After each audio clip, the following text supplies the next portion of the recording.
It's great to be back. Obviously, home of the champions. It's brilliant that we've got this game. I remember a couple of seasons ago I had to watch these two dancing at Brentford. Started the season because Arsenal lost against Brentford. Now we're back in a different place as champions. I'm so excited for this season. I can't lie. Is the pressure just completely lifted now? Yeah, it is. And even when you speak to the players, when you see them in the interviews, you almost feel like there's a weight off their shoulders. Now they can go and show what they're really about in trying to retain it. And I think that when you look at the way the signings have gone and the managers, I think they've got a very, very good chance. And I think there might be more signings to come, fingers crossed. Gary, what excites you about this restart? I think it's who's going to challenge Arsenal. The 4, 5, 6 teams behind them. There's uncertainty, there's new signings, they've got new managers, most of them, and it's the unknown. And I think the unpredictable nature of the Premier League is its actual best asset. Coventry's exciting tonight. I think that Sunderland and Leeds last year give a renewed vigour to teams coming up from the Championship. But I think it's how the likes of Chelsea, Manchester City, Manchester United, Tottenham, Liverpool are going to do with new managers or relatively new managers in the case of United and Tottenham. So, yeah, I think it's going to be unpredictable and we love that. Yeah, one of the great things has been, Jamie, that we've seen different winners, 3 in the last 3 seasons. So as we start now, Arsenal obviously would feel reasonably confident about trying to defend it. How many of the teams do you think will start this season and think we've got a real chance here? Not many.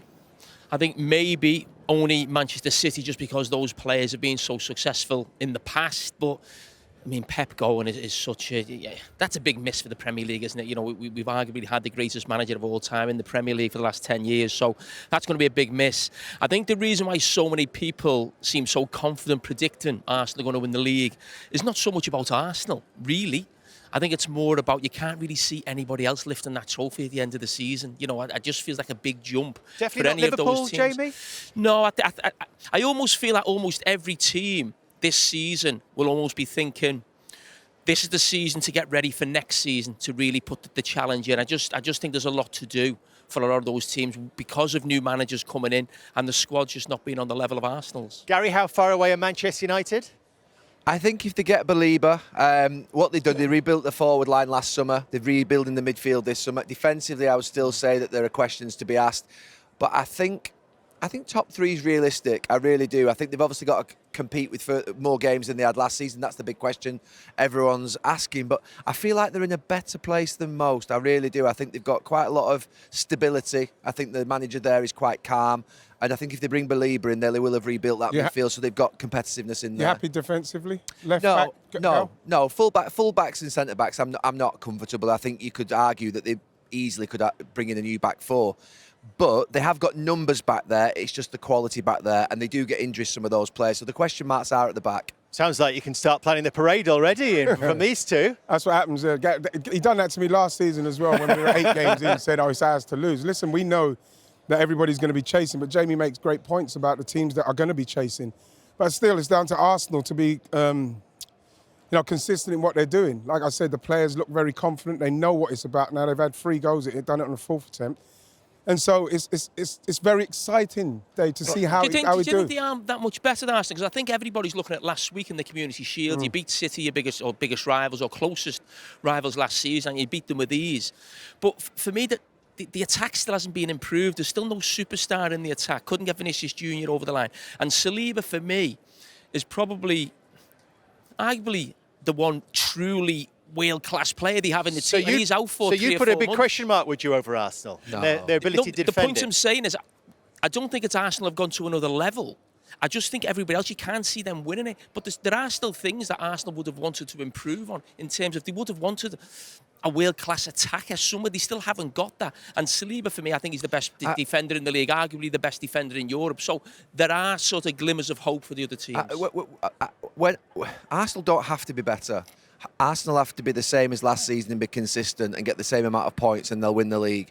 Sometimes you don't need to be better when you win a title. You just need to repeat what you did the season before. And I think Arsenal have made a couple of serious signings with Konsa and Guimaraes. I agree with Jamie. They could do with a forward, and that would be the icing on the cake, and that would put them in a real strong position. Yep. I don't think there's anybody near them right now. I do feel they're well ahead. I really do. Yeah, I do feel that with Kai Havertz, Saka and Ødegaard, the way they look very fit, very sharp. It's great to see Saka the other day in the Community Shield blasting down the outside on the right side, because a lot of Arsenal fans are worried about, is he going to get back to that pace? He looked like he did in that a couple of runs there Havertz, like I say, Saka and Ødegaard, they haven't played a lot together last season. I think that might be something that will give us even more of a push this season. I suppose we talk quite flippantly about the chances of Arsenal actually going back-to-back, but only 3 teams have done it. What makes it so tough?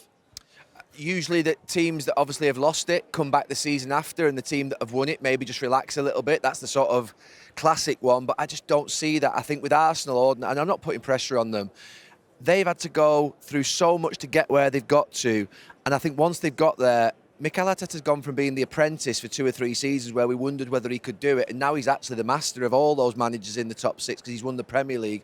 And I just think, looking at that Calafiori there, I look at Arsenal's defence, I think Arsenal's second back 4 is better than the other top 6 back 4s. I think if you pick the top back 4, it'd be Calafiori, Timber, Saliba and Gabriel. But I think if you picked Nketiah, White, Konza and Mosquera, I actually think that could compete with any other back 4 in the top 6. I think they're unbelievable back there, and that's the strength of everything. They're really sound and consistent. Ian, do you think there's any pressure on Mikel Arteta to make any changes stylistically? No, I don't think so. I think that when you listen to Mikel and what he was saying after the Champions League, when he's talking about the Champions League and losing that, he was talking about a dynasty and bringing in the kind of players that make differences. I think he wants to play how he plays, but he wants to bring forwards in who can make a difference. Because like that Champions League final came down to the fact that we lost by a penalty, but who are they bringing in? Players. Well, this is what I'm saying. You know, they're talking about, I don't know if Alvarez is coming. You know, obviously they went for Vinny. I know that was happening. People laugh at me. You two laugh. Look, you're smiling. That was never happening. Vinny who? He's got a new contract, Danny. At some stage, I'll show you. I'll show you what the proof. But that's where we're going. I don't think we need to change the way we're playing. We just need to bring in that calibre of player to force it home. Arsenal, Coventry, kicking us off tonight. On that style point, Jamie, do you think that he has to adapt, has to change? Is that something that you can say of a team that's won the title? No, I was just interested to see what he would feel himself, because when a team's successful, can they improve in other areas? Of course they can, and he just sort of said that, didn't he? We could maybe add a little bit more in attack. But I actually think that's more star quality rather than him changing something tactically. That's what I wanted to hear from him. It takes me back a little bit to when Chelsea were really successful in the Abramovich era, and they were winning leagues, getting close in Champions Leagues, and there was always this feeling coming from the club that they wanted to play like Barcelona. And I used to be sitting there scratching my head thinking, just keep winning. That's what you do. Arsenal are unbelievable defensively. It doesn't matter how you win, it's about winning. So for me, I'm not sitting there saying they should change their style, but I do think they lack a little bit of stardust in the final third. So it might be about who they get over the line in the transfer market rather than Mikel Arteta ripping up anything that he's doing. Because, as I said, when you win the league, you know, play in a certain way, why would you change it?